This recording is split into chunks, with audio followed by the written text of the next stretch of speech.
Então, amados, essa palavra o Senhor colocou no meu coração, está em Apocalipse, a palavra de hoje, Apocalipse 3.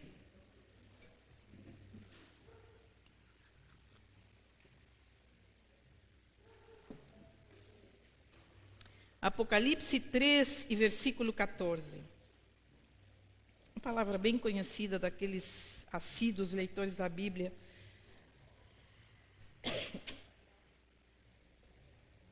Apocalipse, último livro ali da sua Bíblia, Apocalipse 3 e versículo 14. O Apocalipse quer dizer revelação. Ali, segundo algumas interpretações, algumas posições teológicas, a previsão dos últimos tempos, de como seria o nosso mundo nos últimos tempos antes que o Senhor Jesus voltasse. Alguns dizem que não, outros dizem que sim, mas eu acredito nessa última teoria, né, de que realmente é aquilo que acontecerá, o que já está acontecendo ao mundo nos últimos tempos. O Senhor nos revela na sua palavra. Então, João, que é o apóstolo que escreve, que tem essa visão, e é enviado a uma ilha, onde ele fica ali completamente isolado, e ele então começa a ter essas revelações, e essas visões do que iria acontecer. Então, Deus revela a João o estado das igrejas que tinham começado o cristianismo, que tinham fundado o cristianismo, que eram as 7 igrejas, onde ali as 7 igrejas do Apocalipse eram as igrejas que foram palco, que foram pioneiras, digamos assim, no início do cristianismo, quando os primeiros cristãos começaram a se reunir em lugares definitivos. Então, Laodiceia era uma das 7 igrejas que nos fala essa palavra. Todos encontramos a palavra, amém?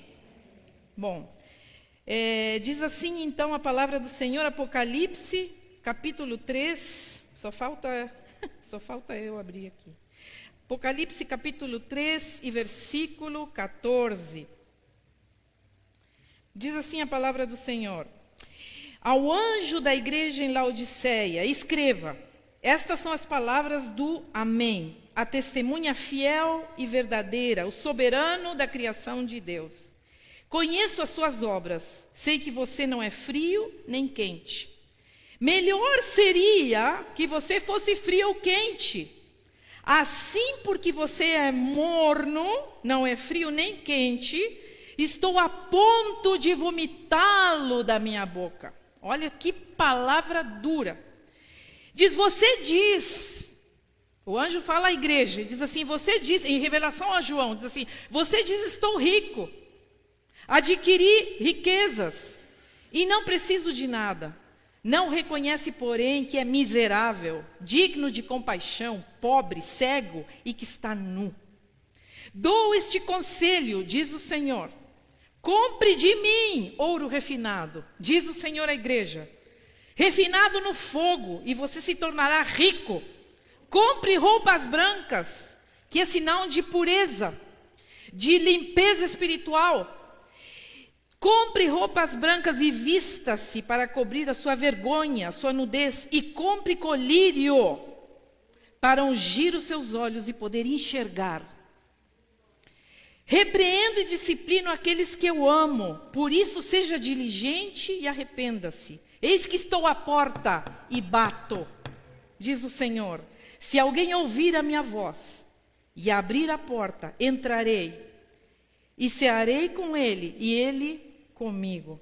Ao vencedor darei o direito a sentar-se comigo em meu trono, assim como eu também venci e sentei-me com meu Pai em seu trono. Aquele que tem ouvidos, ouça o que o Espírito diz às igrejas. Oh, glória ao Senhor, que palavra forte. É uma palavra forte. Deus estava falando da realidade de uma igreja que tinha começado muito bem.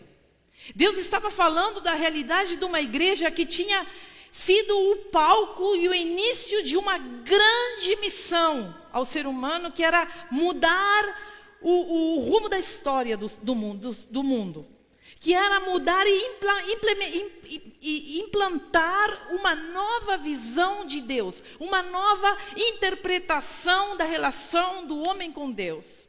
No entanto, esta igreja que tinha sido testemunha de coisas tão grandes, porque os primeiros apóstolos, os primeiros cristãos, eles viram coisas que nós nunca vimos. Eles viam milagres, eles viram curas, eles viam coisas grandiosas, Deus fazendo no meio do povo, Deus livrando, Deus guardando, Deus enviando sinais do céu, através de Jesus, e depois quando Jesus sobe aos céus, continua os sinais através dos primeiros cristãos e dos apóstolos que ficaram implantando essas igrejas. Nós não vimos tudo isso. Nós ouvimos falar do que Deus fez. Nós somos testemunhas muito distantes daquilo que Deus realmente fez naquele tempo, no início da igreja primitiva. Então Deus traz essa palavra dura para Laodiceia, a igreja que está em Laodiceia. Por que será que uma das sedes do cristianismo tinha se tornado uma igreja? E Deus fala muito firme, diz assim: você diz que é rico, você diz que tem muita coisa, mas você não sabe que você está pobre, você está nu, você não tem nada. Deus dá real para a igreja. E ele fala assim muito especificamente, eu quero me ater nesse versículo: tu não és nem morno, tu não és nem quente nem frio, tu és morno. Por isso eu te vomitei da minha boca. Essa palavra é muito forte. Tu não és frio nem quente, tu és morno. E por isso eu te vomitei da minha boca. Eu não quis, eu não aceitei, eu não consigo engolir. O vômito vem quando a gente não consegue digerir algo. O Senhor se coloca como alguém que tenta digerir uma situação, mas não consegue, porque ela não representa aquilo que ele deixa, aquele legado que ele deixa para aquela igreja. A igreja tinha se afastado completamente de um propósito divino. A igreja tinha tomado outros rumos. A igreja tinha se encantado com as luzes do sucesso. As luzes do deslumbre, das riquezas, da prosperidade da cidade, daquilo de quanto Deus tinha prosperado aquela igreja. É verdade, era uma igreja muito próspera, muito rica, mas só materialmente, espiritualmente estava pobre e nua. Espiritualmente ela estava cega. Então Deus diz assim: compra colírio de mim, compra ouro refinado por fogo de mim, porque esse sim vai te enriquecer. Tu achas que tens tudo, mas tu não tens nada. E nós muitas vezes, irmãos, porque e eu trago essa palavra para nós, como igreja de Cristo, e cristãos que estamos seguindo esse propósito com Deus. Porque muitas vezes o conhecimento, ele nos traz muitos esclarecimentos. Nós vamos conhecendo a palavra de Deus, nós vamos conhecendo o propósito de Deus para as nossas vidas, nós vamos compreendendo o que nos acontece, e como é o cenário onde as coisas nos acontecem. Nós vamos compreendendo quando entramos no Evangelho. Quem somos? Nós vamos entendendo, vamos aprendendo através das pregações. Aqui todo domingo, não é assim? Não aprendemos todo domingo uma coisa? Deus não fala com a gente todo domingo? Claro que sim. Amém. Deus nos fala, isso é aprender, isso é ensinamento. Deus está falando agora, nesse momento. Deus nos fala através de seminários. Nós vamos a seminários. Na época de congresso, nós passávamos de congressos em congressos antes da pandemia, de reunião em reunião. Deus nos fala através dos nossos discipuladores. Deus nos fala através do púlpito e nos mostra quem nós somos como filhos dele. Nos fala e nos diz: olha, tu és isso, tu és aquilo, tu és amado meu, tu és um filho que eu comprei. Deus nos enche a nossa vida de coisas boas. E nós vamos aprendendo e vamos também enxergando à nossa volta o cenário onde as coisas nos acontecem, como a nossa família, a nossa profissão, o lugar onde trabalhamos. Nós vamos abrindo os nossos olhos espirituais e enxergando onde estamos colocados, onde nossos pés estão fincados. Até a própria igreja, Deus nos traz luz sobre a nossa igreja. Porque a gente não é perfeito. Nós estamos aqui todo domingo justamente para trabalhar, deixar Deus trabalhar na nossa vida e caminhar rumo a um propósito. Porque o ser humano é muito fácil de sair fora, de cair fora daquilo que Deus quer para ele. Nós somos muito fáceis de sair. Então, vamos saindo, a nossa vida vai saindo do empate. né? Nós vamos saindo sabe quando Deus, aquela virada do jogo, aos 45 do segundo tempo, que alguns times estão aí tentando, né? Então chega os 45 do segundo tempo e o time está empatando e no finalzinho sai um gol, virou o jogo. No último minuto, é isso que Deus faz com as nossas vidas. Deus nos tira do empate. Nossa vida sai do empate. Nós começamos a andar aceleradamente. Nós começamos a enxergar as mesmas coisas de um outro olhar, de uma outra perspectiva. Mas o que eu vou fazer com tudo aquilo que estou aprendendo? O que eu vou fazer? O que eu faço com tudo que veio a mim? Com essa informação toda que veio a mim? O que nós vamos fazer com tudo que ouvimos todo domingo aqui? O que nós vamos fazer com as palavras do nosso discipulador que nos fala e nos orienta? O que nós vamos fazer com o que Deus nos fala? Porque essa igreja tinha se perdido daquilo que Deus estava falando para ela. E então, eu coloco como exemplo assim, que alguns de nós precisam trabalhar, por exemplo, o perdão na sua vida, não é assim? Alguns de nós precisam, quando chega a Cristo, precisa trabalhar o perdão, precisam perdoar. Outros precisam ser perdoados, precisam pedir perdão. Outros de nós precisamos trabalhar um relacionamento que está quebrado. Preciso, às vezes, olhar mais cuidadosamente para as pessoas que convivem comigo, para os meus filhos, para meu cônjuge, com mais carinho, com mais atenção, com mais cuidado, com mais disciplina. Preciso ser mais cuidadoso com o meu ambiente de trabalho. Deus me fala, através da palavra, que eu preciso trabalhar menos daqui a pouco, ou trabalhar mais, ser mais cuidadoso com o meu trabalho. Ou, de repente, Deus me fala que eu preciso organizar minhas finanças, que eu preciso levar minha vida financeira um pouco mais a sério, porque eu não estou dando importância para aquilo e estou cheia de dívidas. Deus vai trabalhando na nossa vida conforme nós precisamos, conforme a nossa necessidade. E cada um de nós tem uma necessidade diferente. Nem todos nós estamos aqui pelas mesmas razões. Cada um de nós tem os seus problemas. Cada um de nós é um ser humano individual, completamente diferente do outro. Então, colocar em ordem a nossa vida se torna um objetivo quando nós chegamos nesse lugar. E a palavra que vamos ouvindo vai nos colocando nessa ordem. Agora, se eu escuto tudo o que eu escuto sem uma decisão que vai depender só de mim, se eu ouço a palavra sem decidir, sem uma atitude da minha parte, nada vai acontecer. Porque a palavra em si, se ela não é seguida por uma atitude, ela perde o poder.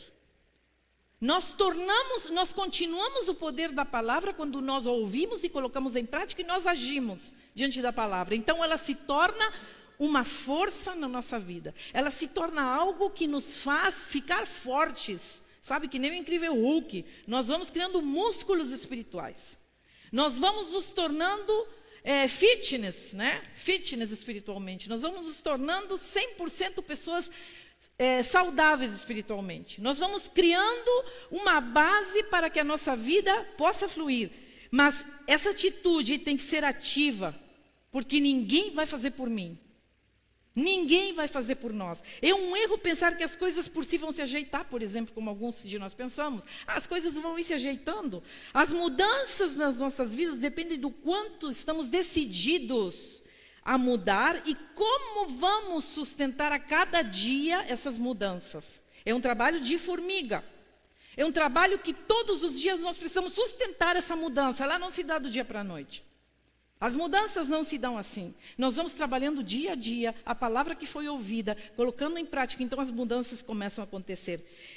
Mas às vezes, e eu diria que a maioria das vezes, a nossa acomodação diante dos problemas da vida e das mudanças, nos colocam naquilo que eu chamo de limbo. Sabe o que é limbo? O limbo, no sentido figurado, quer dizer que nós estamos numa indecisão, nós estamos na incerteza, na indefinição em relação à nossa vida. Nós não nos posicionamos em relação à nossa vida. Então, é um estado de conforto, é um estado de acomodação, de mornidão espiritual. Nós, às vezes, gostamos das coisas mornas, né? Um leitinho morno, um cafezinho, um matezinho morno.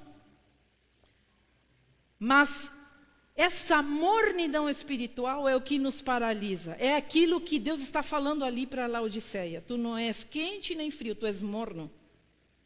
Então eu vou te vomitar da minha boca. Porque eu não suporto a mornidão. Não é assim que as coisas mudam. Nós ficamos nesse limbo, na maior tranquilidade, esperando que as coisas, que Deus venha com uma varinha mágica e transforme tudo o que está acontecendo na nossa volta. E eu fico num querer de não querer. Não sei se estou me fazendo entender, mas eu fico num querer de não querer, onde pastor nenhum, onde discipulador nenhum, onde terapeuta nenhum, porque nós vamos psicólogo e terapeuta e não sei o que mais, e onde nem Deus, olha só gente, nem Deus vai conseguir nos tirar desse estado de limbo, nesse estado de mornidão. Não tem ninguém que nos tire disso, nem Deus consegue nos tirar. E a gente fica olhando quem nos tire desse lugar. Nós ficamos esperando que alguém venha e faça alguma coisa. Nós esperamos que Deus faça alguma coisa. Mas o sair do limbo, ao contrário do que nós pensamos, o sair do limbo, quando nós saímos do limbo, nós interrompemos ciclos. Nós interrompemos ciclos. Só saímos do limbo quando nós começamos a interromper ciclos na nossa vida. E como interrompemos ciclos? Nós interrompemos ciclos quando a gente não se terceiriza. Eu não me terceirizo. O que isso quer dizer, eu não me terceirizo? Terceirizar-se é quando eu me coloco no lugar de ser cuidado pelos outros.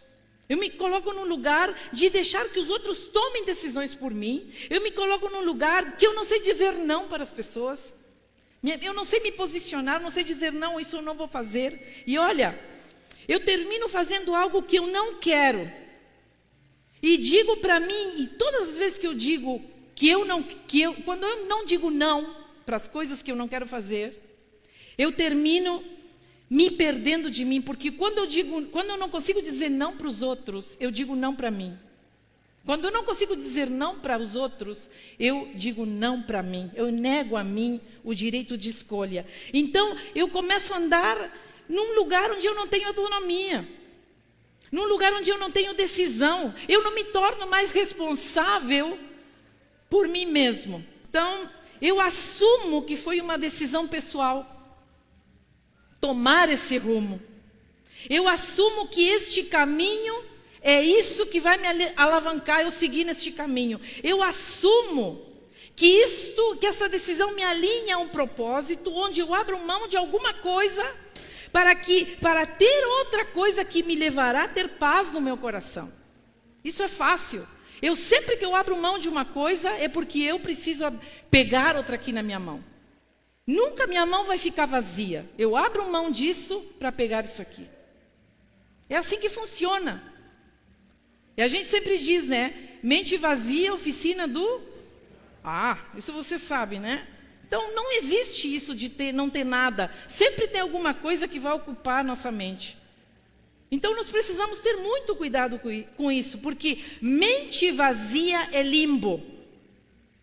Coração vazio é limbo, é estar no limbo, é estar na mornidão. Sair do limbo me dá autonomia e liberdade.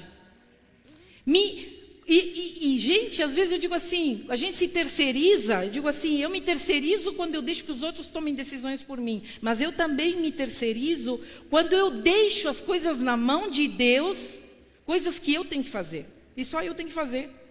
Eu não posso, por exemplo, deixar as minhas mudanças na mão de Deus, dizer assim, eu estou deixando que Deus faça a sua obra, mas Deus já nos disse o que nós tínhamos que fazer. Deus já nos disse, olha, tu tem que ter mais paciência. Eu estou esperando que Deus mande a paciência. Não, compete a mim exercer a paciência. Compete a mim não falar mais mentira. Compete a mim me direcionar na minha vida. São coisas que Deus não vai fazer por mim. Eu estou terceirizando um problema para Deus que Ele não vai fazer.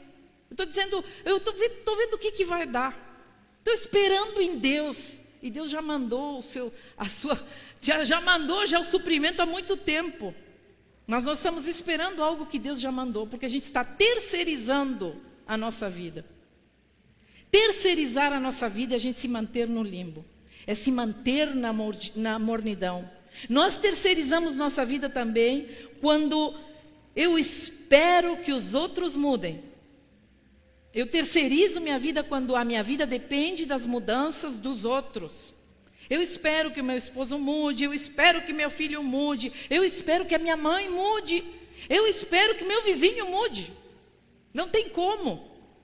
As mudanças têm que acontecer em nós. Eu estou sempre falando isso. E vou seguir falando até o final da minha vida. Porque como nos custa entender que quem precisa mudar somos nós. Todas as vezes que nós olhamos para fora de nós e dizemos assim: eu vou ser feliz o dia que meu esposo parar de beber, quando meu esposo mudar, que meu esposo me tratar assim o assado. Todas as vezes que eu digo, espero a mudança de fora, é porque eu não estou mudando. Fique consciente disso. Todas as vezes que nós esperamos mudanças fora de nós, é porque quem primeiro precisa mudar somos nós. A mudança tem que partir de mim. Há algo em mim que precisa ser mudado. Um outro olhar sobre essa situação. Um outro jeito de ver as coisas. Eu me terceirizo e deixo a minha vida na mão do outro quando eu espero que o outro mude. E essa mudança às vezes não vem. Nós vamos morrer esperando a mudança. Porque ela não vai vir. A pessoa não vai mudar. E não vai mudar pela nossa linda cara. Porque, como eu disse, nem líder, nem pastor, nem discipulador, nem terapeuta, nem Deus muda quem não quer mudar. Quem não quer mudar, não muda, ponto. E a gente fica esperando. A gente fica ali sonhando idealizando, a gente fica projetando coisas, a gente fica na expectativa de que algo aconteça diferente. E nós passamos a nossa vida inteira esperando. E lá se vão 20 anos, e lá se vão 30 anos na mesma situação. A mudança precisa começar por ti. Amém? É em nós que Deus quer mudar as coisas. Pare de terceirizar sua vida. Pare de estar num lugar morno. Olha o que Jesus fala para Laodiceia: tu não és quente nem frio, tu és morno. Por isso eu vou te vomitar da minha boca, eu não quero gente morna. Então nós cortamos ciclos que se repetem na nossa vida quando nós não terceirizamos a nossa vida e quando a gente interrompe esses ciclos através de mudanças. E aí vou entrar nas mudanças mesmo que terminei de falar. Que mudanças nós precisamos fazer na nossa vida? Quais são as mudanças? Eu acho que cada um sabe o que precisa mudar ou não. Levanta aí a mão quem já entendeu que precisa mudar alguma coisa. Levanta bem alto. Essa palavra é para ti. Quantas vezes tu tentou mudar? Uma vez. Quem tentou mudar uma vez? Levanta a mão aí. 2 vezes. 3, 4, nós tentamos mudar todos os dias, não é assim? Nós tentamos todos os dias, nós levantamos, às vezes a gente sai daqui no domingo e diz assim: essa semana eu vou fazer diferente no meu trabalho, vou mudar. Chega lá na quarta, e a gente nem lembra mais qual era o objetivo. A gente não lembra sequer os compromissos que fizemos conosco mesmo. A gente se empata, a gente fica morno, voltamos andar no mesmo ciclo, porque não entendemos que só nós somos donos da nossa mudança. Deus não vai agir onde compete a nós. Deus age onde não compete a nós. Amém? Nós oramos no início da pregação agradecendo a Deus por todos os benefícios, mas o que compete a nós, Deus não vai fazer. Não vai fazer. Porque Deus não obriga ninguém. Se fosse assim, o mundo seria perfeito, não teríamos problemas no mundo. Deus agiria conforme o que Ele queria fazer e deu. Mas Deus nos deixa livres. Nós temos um livre arbítrio quando nós decidimos as nossas mudanças. Então interrompemos um ciclo quando nós começamos a mudar. Agora, o que nos impacta quando nós damos para trás de novo nos propósitos de mudança? O nosso medo. Nós temos medo a mudar. No fundo, o que nós temos é medo a mudar. Nós temos um pavor de mudança. Não tomamos uma decisão por medo, às vezes, olha só, de ficar sozinho. Relacionamentos. Vou ficar sozinho se eu cair fora. Nós não mudamos às vezes porque temos medo de ficar pior do que já está. Uma mudança pode ser pior. Nós temos medo de ficar sem recursos. Não posso dar esse passo porque posso ficar sem nada. Não vou dar meu dízimo porque posso ficar sem nada. Nós temos medo de ficar sem recursos. Nós temos medo de sofrer diante de uma mudança. Nós odiamos, nós temos pavor de sofrer. E às vezes o sofrimento é necessário para que as coisas mudem. Nós não queremos sofrer. Nós temos medo de abrir mão do que nós temos, porque isso, de repente, uma mudança vai tirar de nós tudo que nós temos. Mas a gente não entende que às vezes isso vem para ser melhor e não pior. Porque justamente isso que nós temos que está nos empatando, né? Nós temos medo de como a minha família vai agir se eu fizer isto ou aquilo. Como minha família vai me aceitar? Como minha família vai entender? E nós começamos a olhar todo mundo que está na nossa volta e vamos dando desculpas. Não dá porque... Imagina, como eu vou, por exemplo, como eu vou me separar? Como é que vão ficar meus filhos? E nós vamos nos sacrificando num relacionamento abusivo, num relacionamento... Porque, amados, isso de que crente não separa, tá? Isso é a maior mentira e a maior hipocrisia de uma igreja. Muitas vezes nós não queremos separar, mas nós fizemos uma má escolha lá atrás, e às vezes uma separação num relacionamento abusivo, num relacionamento que nos diminui, nós às vezes precisamos fazer uma cisão, se faz necessário, não tem mais para onde ir, já deu o que tinha para dar. E nós dizemos, não, mas... Queridos, muitas vezes é necessário deixar pessoas para trás na nossa vida, numa boa.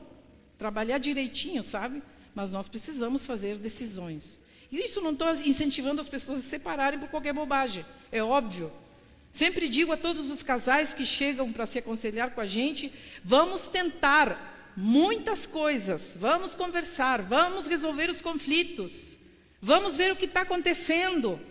Porque às vezes as pessoas já chegam, pastora, que já decidi, vou me separar. Calma, calma. Vamos ver o que está acontecendo, vamos ver. E às vezes são bobagens, porque ele não me dá atenção, porque ela deixou, porque ela fez isso, me falou aquilo, porque não sei o quê. E são bobagens, que dá para se acertar, dá para a gente polir as coisas. Nós estamos falando aqui de relacionamentos que são abusivos. E que muitas vezes nós não nos separamos por causa dos filhos, por causa da minha mãe, por causa do meu pai, porque que vai dizer minha família, porque todo mundo vai me abandonar, meus amigos vão brigar comigo, vão me abandonar, e nós vamos deixando as coisas passarem. Pessoas que têm medo a mudanças nas suas vidas se auto-sabotam. Quando nós temos medo a mudanças, nós nos tornamos autossabotadores. Sabotar é prejudicar de forma oculta. A gente não se dá conta, mas a gente se prejudica. A gente toma as decisões que nos prejudicam. E nós podemos nos sabotar de muitas maneiras. Como podemos nos autossabotar? Eu vou dar um exemplo bem prático. Eu venho com um problema no meu casamento. Vou seguir no casamento porque a maioria já teve relacionamentos aqui. Ou tem relacionamentos. Eu venho com um problema no meu casamento para um aconselhamento com pastor e pastora. O meu discipulador, os casais se sentam na nossa frente, eu venho com os problemas, eu falo os meus problemas. O discipulador me faz enxergar onde está o problema, eu detecto o problema, eu sei o que está acontecendo, eu já entendi onde o bicho está pegando no meu relacionamento. E, de repente, esse problema é uma inversão de ordens que existem dentro desse relacionamento. Eu começo a inverter a ordem, porque olha, gente, sabe? É muito fácil para a gente inverter a ordem. Nós colocamos o trabalho em primeiro lugar, nós colocamos o financeiro em primeiro lugar, nós colocamos nossa faculdade, o nosso estudo em primeiro lugar, e vamos esquecendo, invertendo as ordens nos nossos relacionamentos. Então, eu organizo minhas prioridades diante de um discipulado, eu organizo, eu entendo que isso não pode estar em primeiro lugar, que em primeiro lugar tem que estar minha família e meus relacionamentos. Então eu entendo, eu acomodo as coisas e tudo começa a dar certo dentro daquele relacionamento, né? A gente começa a se entender, entra a paz, a gente se apazigua, né? A gente começa a reinar a paz dentro de casa, porque a gente está se entendendo, eu estou colocando minhas prioridades em ordem, sabe? Eu estou cumprindo aquelas horas de trabalho, eu já não fico fazendo aqueles serões de noite, eu já não fico fazendo aquelas horas extras que estão prejudicando meu relacionamento, mas eu aprendo a dizer não e volto para casa na hora que eu tenho que voltar e dar atenção para aquela pessoa que está do meu lado. E eu entendo e coloco ordem. Agora, o que acontece? A paz começa a reinar e Deus começa a nos prosperar. E Deus começa a acrescentar, porque, gente, quando um casamento anda bem, e eu quero dizer para todos os que estão casados e aqueles que pretendem casar, quando o relacionamento está bem, todas as coisas andam bem. Tudo anda bem. Anda o financeiro bem, anda os laços familiares, anda com os filhos, anda tudo ok. Os problemas se resolvem, não que não tenha os problemas, mas os problemas se resolvem. Eles vêm e a gente resolve. Fique claro isso. Se alguma coisa não anda bem, e é um ciclo que se repete, porque alguma coisa precisa ser mexida. Alguma ordem está invertida nesse relacionamento. Então, Deus acomoda as coisas, e quando tudo está bem, então, sabe qual é a ideia genial que nós temos? Voltar a invertir a ordem. Nós começamos a botar de novo o trabalho em primeiro lugar, porque a gente se deslumbra com sucesso. Está indo tudo bem, então vou trabalhar, seguir trabalhando. Então nós começamos a inverter a ordem de novo. Nós começamos a botar o trabalho em primeiro lugar, a faculdade em primeiro lugar, o sucesso financeiro, as finanças, tudo em primeiro lugar. Os meus amigos em primeiro lugar. Nós invertemos de novo a ordem. E nós entramos de novo naquele ciclo que se repete. E eu começo a andar mal no meu casamento e tudo começa a acontecer novamente. Por quê? Porque eu me auto-saboto. Eu não sei viver em felicidade. Eu não sei viver quando as coisas estão tudo bem. Eu tenho que complicar as coisas. Eu não me permito ser feliz. Eu, no fundo, acho que eu não mereço essa felicidade toda. Eu não mereço que as coisas andem bem. Eu não mereço ter aquele relacionamento tranquilo em família. Eu tenho que complicar. Eu tenho que estragar tudo. Amados, por que somos tão duros de coração? Por que insistimos em andar em ciclos que se repetem na nossa vida? E o pior de tudo, que quando tudo começa a dar mal, porque na hora de tomar a decisão de inverter a ordem, nós não vamos consultar o discipulador nem o pastor. Nós decidimos na nossa cabeça inverter a ordem. Eu vou inverter a ordem porque está tudo bem. Não pergunta para o pastor, para o discipulador, não consulta, já vem já com tudo prontinho, decidido. Olha, esse ano eu vou fazer isso. E o pastor diz, tá bom. Tá bom, tu és livre. É tudo que eu digo para as pessoas que vêm com os pacotinhos prontos para mim. Já vem com um bolinho pronto, o que tu vai dizer? Dizer, tá bom, se isso tu é livre para decidir. Quer inverter a ordem de novo? Vá, seja livre. É isso que nós temos, livre-arbítrio. Mas nós que somos conselheiros e que estamos liderando o povo, sabemos o que vai dar. Vai acontecer tudo novamente. Vai andar tudo mal de novo. E nós vamos ter que nos ver de novo com os mesmos problemas lá na frente. Eu estou falando alguma mentira, amados? Não, né? Nós somos campeões na gente se auto-sabotar. Então, a ordem, gente, a ordem tem precedência sobre o amor. Sabe? Eu preciso, não tem amor que resista e que se aguente diante da desordem da nossa vida. O amor só permanece onde há ordem. A ordem precede o amor. Nós acabamos com o amor quando nós invertemos as ordens da nossa vida. Quando a gente coloca a carreta na frente dos bois. Quando a gente tenta caminhar num terreno que não é aquilo que Deus quer para a nossa vida. É fácil, é tão fácil. O amor não existe sem ordem. Fique com isso na sua cabeça. Mas eu amo, mas não tem ordem. Esse amor já está fadado ao fracasso. Porque está desordenado. já tá autossabotado. Não precisa muita coisa. Então, quando existem dificuldades nos relacionamentos a dois, isso frequentemente está ligado ao fato de que aquilo que antecede o amor entre um casal ainda precisa de uma solução. Eu não sei por que Deus me deu essa palavra para casais hoje, especificamente, mas Ele me deu, quando estava escrevendo essa pregação. E digo mais uma coisa, quando falam de seus problemas, as pessoas querem que você aceite sua visão de mundo. E sua visão do mundo justifica seus problemas. Então nós precisamos dar uma olhada sobre isso. Há um gatilho que é ativado toda vez que precisamos agir em direção a uma mudança. Porque é mais fácil a gente sofrer do que agir. Nós nos conformamos com sofrimento. A gente acha que o sofrimento é um lugar antigo, né? Nós já conhecemos o sofrimento, então vamos ficar no sofrimento, né? Pelo menos esse eu conheço. Eu já conheço, já estou treinada no sofrimento, então vou ficar naquilo que eu conheço. Melhor eu ficar naquilo que eu conheço, que eu fazer uma mudança radical na minha vida e ser feliz e tentar algo novo, fazer alguma coisa nova. Então, quando eu insisto em ficar no sofrimento, e eu digo sempre isso às mulheres, quando nós mulheres insistimos em ficar em relacionamentos que não nos trazem alegria, é como se a gente dissesse assim para nossa mãe, né? Porque geralmente são coisas que se repetem numa família. Nós dizemos assim para nossa mãe: mãe, eu como tu não me permito ter um relacionamento que me faça bem. Eu não me permito como tu.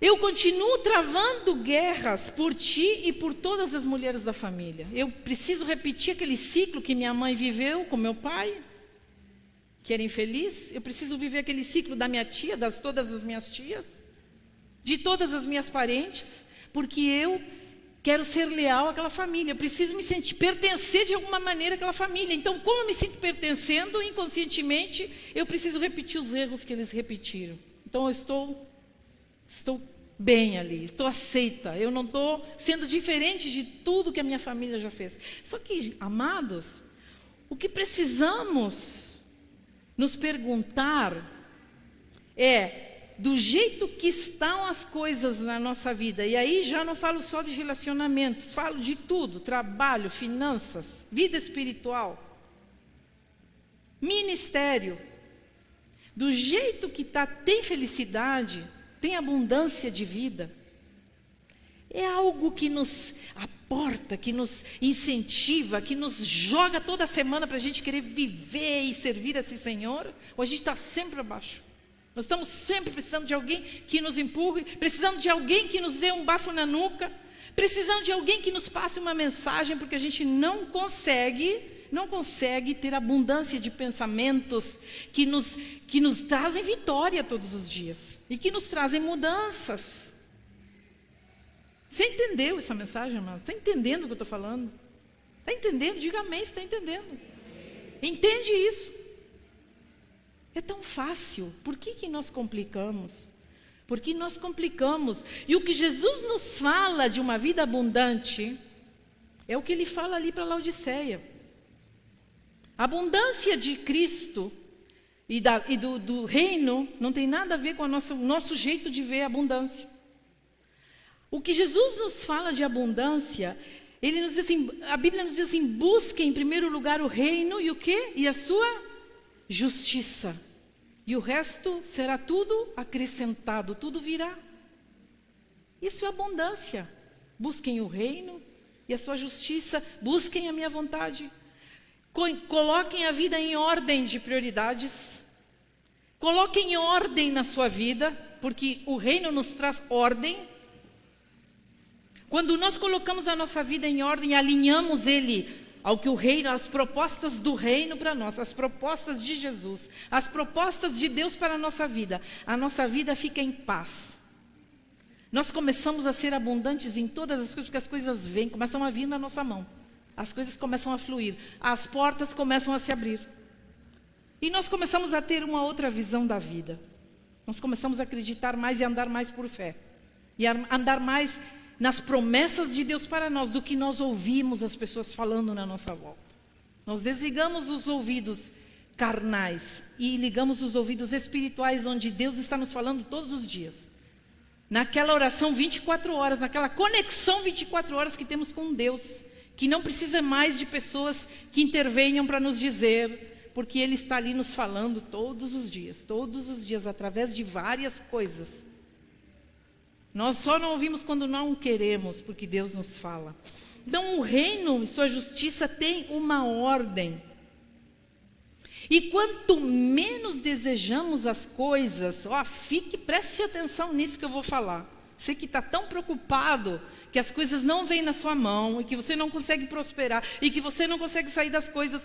Quanto menos desejamos as coisas, mais as coisas virão à nossa mão.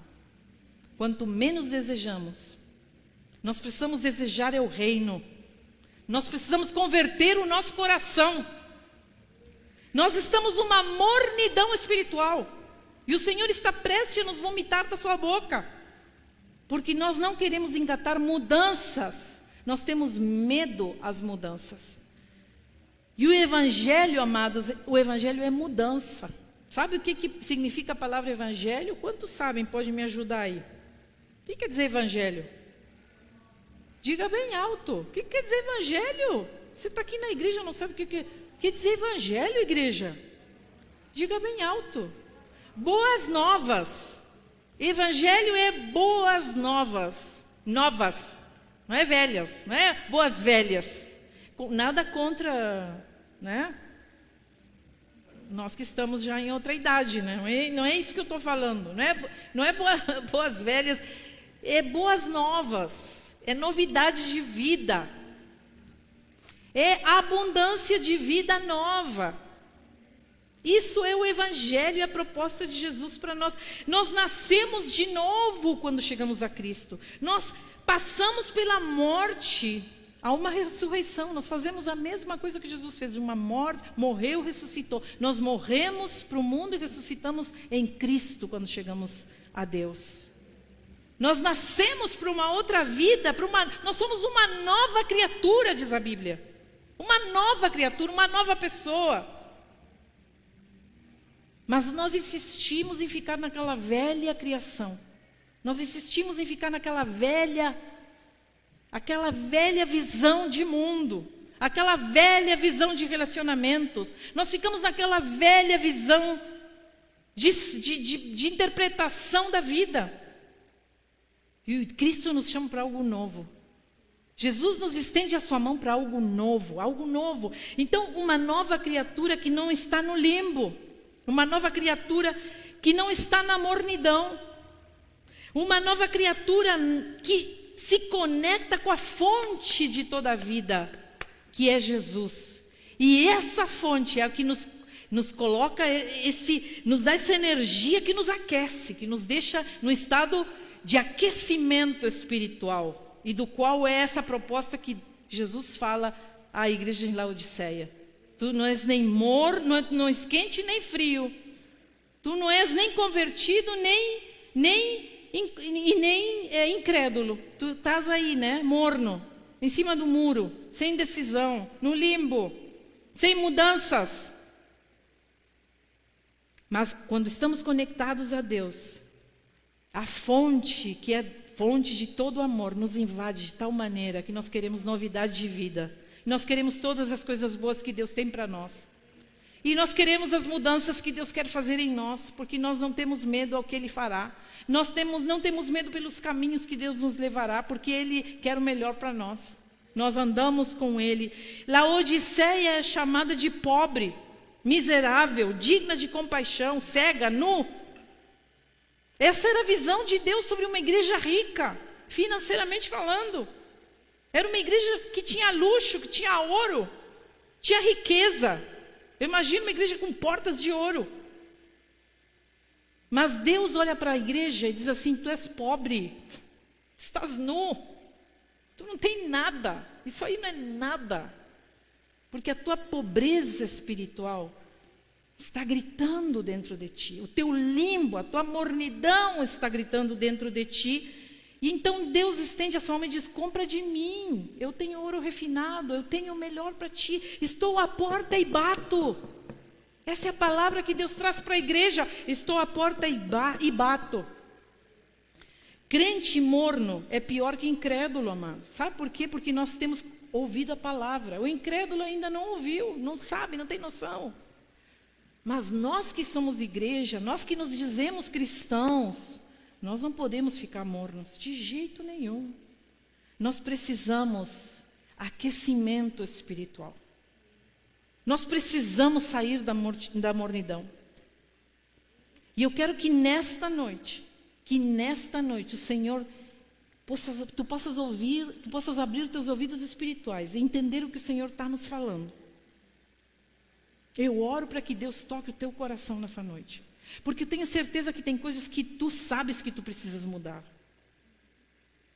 Tu levantou a tua mão no início e disse, eu sei o que eu tenho que mudar. Não levantou sua mão e disse, é para ti que Deus está falando? Pois o Senhor está te falando nessa noite. Essas mudanças precisam ser colocadas em prática. Isso precisa ter ação. Isso precisa ter espírito dentro de ti. Isso precisa estar fervendo dentro de ti. Isso não pode mais ficar na mão dos outros. Isso não pertence mais a B ou C, isso pertence a mim. E eu vou deixar essas mudanças acontecerem na minha vida hoje. É para hoje, não é para amanhã, igreja, é para hoje. Faça esse propósito hoje com Deus. Você que levantou a mão aí, levante da sua cadeira, vamos ficar de pé. Você levantou a sua mão aí e disse, eu sei que preciso mudar. Não levantou a sua mão?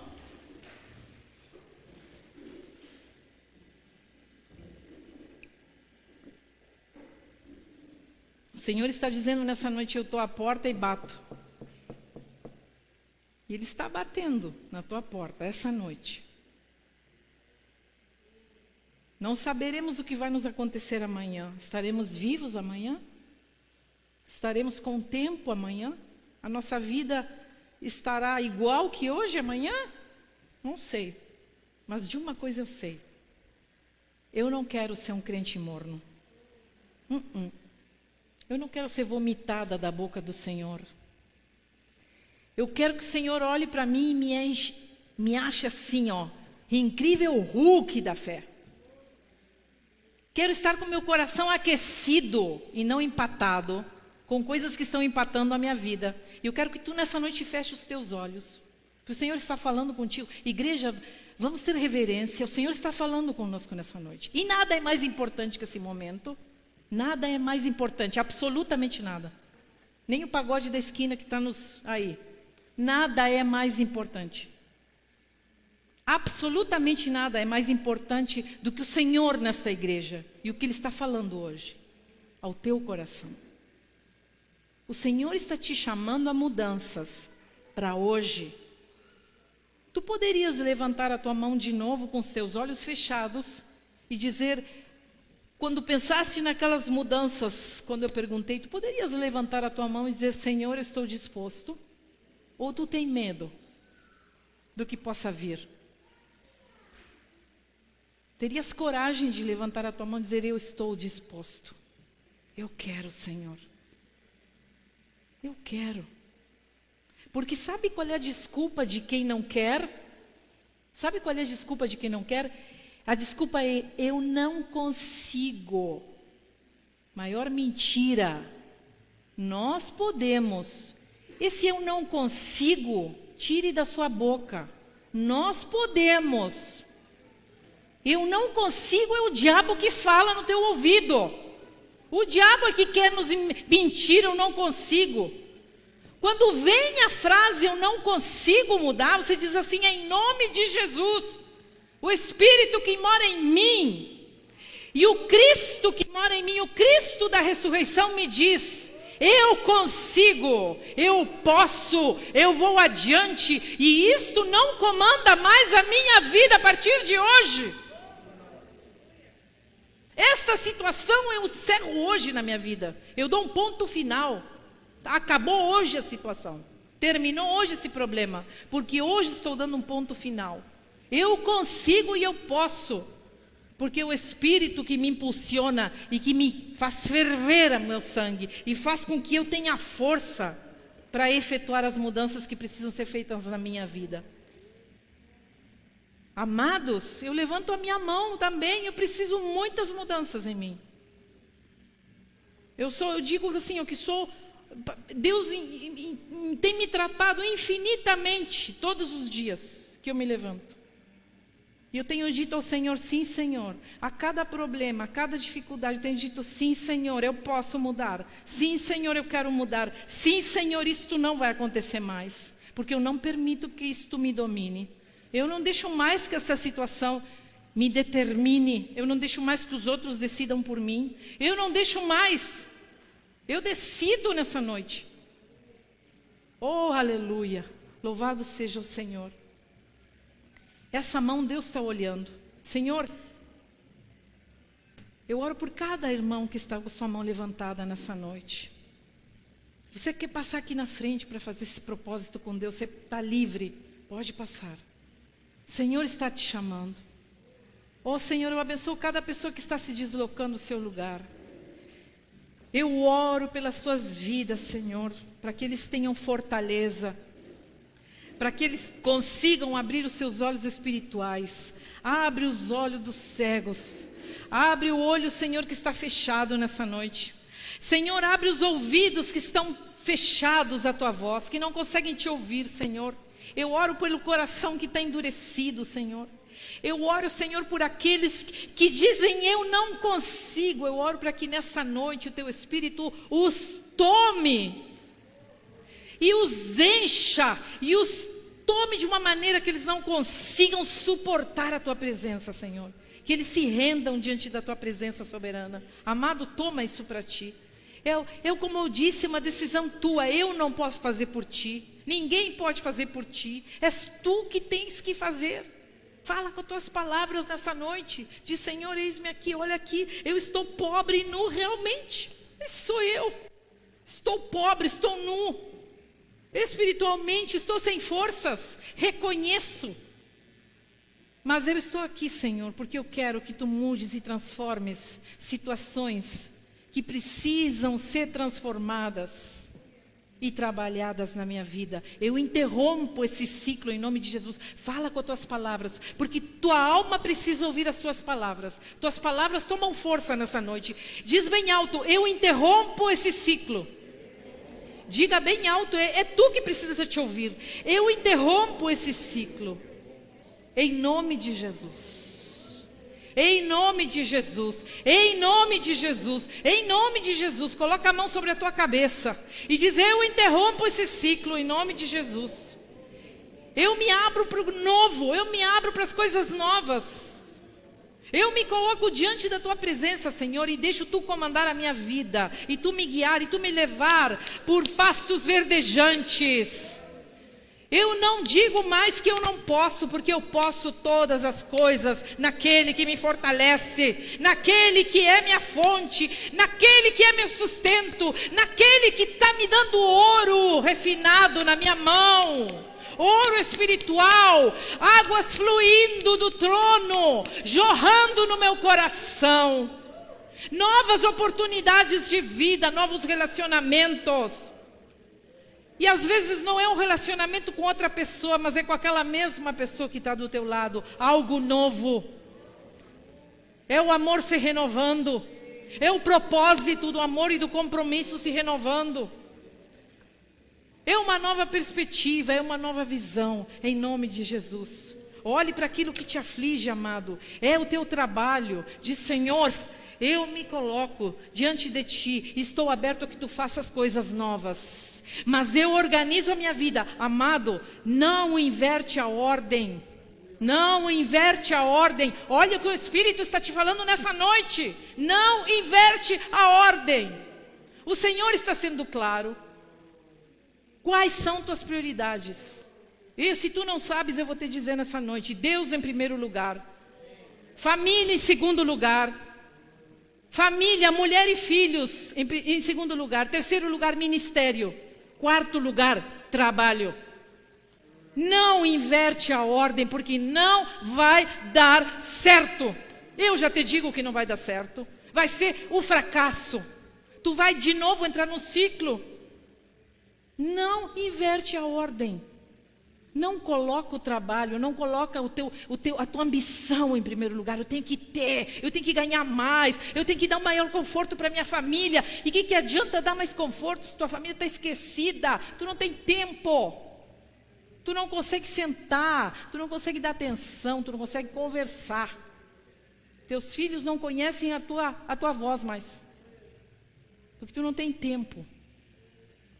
Tua mulher é uma estranha para ti, porque tu não tem tempo.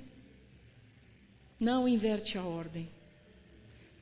Em nome de Jesus. Coloca agora a mão sobre o teu coração e diz: Senhor, eu abro o meu coração. Nós cantamos para que entre o Rei, eu abro o meu coração. Abro o meu coração, Senhor, para o que tu queres fazer em mim. Eu não quero mais ficar nessa mornidão, Senhor. Oh, eu oro, Senhor, para aqueles que estão mornos espiritualmente, se sentem mortos espiritualmente. Sopra, Espírito Santo, nessa noite. Sopra com vento, com poder sobre essas vidas, Senhor. Oh, aleluia. Glória a ti, Senhor. Damos graças ao Senhor. Espere o que Deus fará. Espera o que Deus fará. E levanta tuas mãos em agradecimento e diz: Senhor, eu acredito. Eu recebo, já recebi. Já recebeu, amado, hein? Já recebeu, irmão. Não espera, porque já está. Isso já está pronto. Deus já está enviando. Deus já enviou. Recebe. Agradece ao Senhor. Senhor, obrigado pelo que tu já fizestes. Obrigado, Senhor. Eu confio naquilo que tu fizestes. Eu confio. E descanso. Vou dormir em paz, porque aos seus o Senhor dá enquanto dormem. Vou dormir em paz. Não vou tirar um minuto do meu sono, me preocupando, porque o Senhor está trabalhando por mim. O Senhor está trazendo o que eu preciso, em nome de Jesus. Não te afana, não fica ansioso, porque o Senhor vai fazer. Ele é Pai. Aleluia. Glória ao Senhor. Aleluia.